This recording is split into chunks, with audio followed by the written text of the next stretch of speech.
السلام علیکم دوستو، کیسے ہیں آپ سب سے پہلے تو میں آپ سبھی کو آج کی اس بابرکت اور افضل ترین دن جمعے کی مبارکباد پیش کرتا ہوں۔ اور اسی جمعے کی مناسبت سے آج میں نے آپ کے لیے بہت ہی خاص تحفہ، بہت ہی خاص میسج آپ سب کے لیے لایا ہوں۔ امید ہے کہ آپ سبھی لوگ اس ویڈیو کو اینڈ تک لازمی دیکھیں گے، اور اگر آپ کو کچھ سیکھنے کو مل جائے یا آپ کے دل کو چھو جائے تو میں چاہتا ہوں کہ آج کی اس ویڈیو کو اپنے تمام دوستوں کے ساتھ لازمی شیئر کریں گے۔ بڑھتے ہیں آج کے میسج کی طرف۔ دوستو، نماز کی حالت میں آنکھیں بند کرنا مکروہ ہے، کیونکہ یہودیوں کی عبادت بند آنکھوں سے ہوتی ہے۔ نماز میں جب قیام میں ہوں تو نظریں سجدے کی جگہ رکھیں، تاکہ احساس ہو کہ ایک دن ہمیں زمین میں دفن ہونا ہے۔ جب رکوع میں جائیں تو پاؤں کی انگلیوں پر نظر ہو، تاکہ یاد رہے کہ ہماری جان پاؤں سے نکلنا شروع ہوتی ہے۔ جب سجدے میں جائیں تو ناک کی سمت میں دیکھیں، کیونکہ مرنے کے بعد سب سے پہلے ناک کے حصے میں تبدیلی آتی ہے۔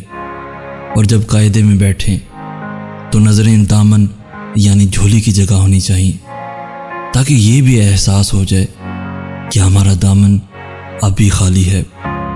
تدفین کے ایک دن بعد یعنی موت کے ٹھیک 24 گھنٹے بعد ہی آنتوں میں ایک ایسے کیڑوں کا گروہ سرگرم عمل شروع ہو جاتا ہے جو مردے کے پخانے کے راستے باہر کی طرف نکلنا شروع ہوتے ہیں، ساتھ ہی ناقابل برداشت بدبو پھیلنا شروع کرتے ہیں، جو دراصل اپنے ہم پیشہ حشرات الارض، کیڑے مکوڑے اور سب سے اہم بچھو کو مردے کا گوشت کھانے کے لیے مدعو کرنے کا اعلان ہوتا ہے۔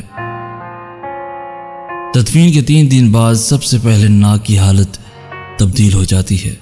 6 دن بعد ناخن گرنا شروع ہو جاتے ہیں۔ 9 دن کے بعد بال گرنا شروع ہو جاتے ہیں اور پیٹ پھولنا شروع ہو جاتے ہیں۔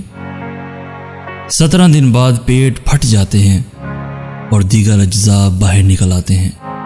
60 دن بعد مردے کے جسم سے سارے گوشت ختم ہو جاتے ہیں۔ 90 دن کے بعد تمام ہڈیاں ایک دوسرے سے جدا ہو جاتی ہیں۔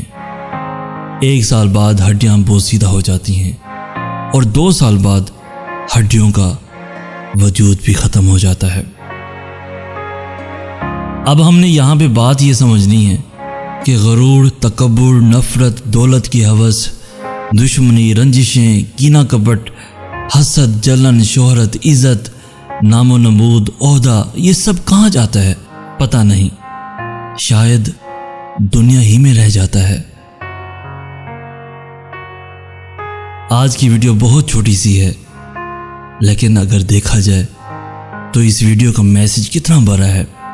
آپ کا میں وقت زیادہ نہیں لیتا، لیکن صرف چند منٹ کے لیے یہ سوچیے گا ضرور کہ آج کی اس ویڈیو نے آپ کو کیا سکھایا۔ جلدی سے اس ویڈیو کو آگے بھی فارورڈ کریں، تاکہ ہمارے دوسرے بھائی بہن، دوست، احباب یہ ویڈیو دیکھ کر یا سن کر اپنی عاقبت یعنی آخری منزل کے لیے غور و فکر کریں۔ اللہ تعالی ہم سب کو کہنے، سننے اور پڑھنے سے زیادہ عمل کرنے کی توفیق عطا فرمائے۔ آمین یا رب العالمین۔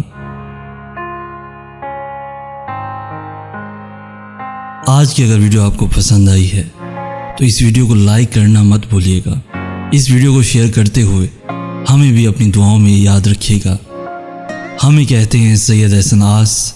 ہم ملیں گے نیکسٹ ویڈیو میں، تب تک کے لیے اللہ حافظ۔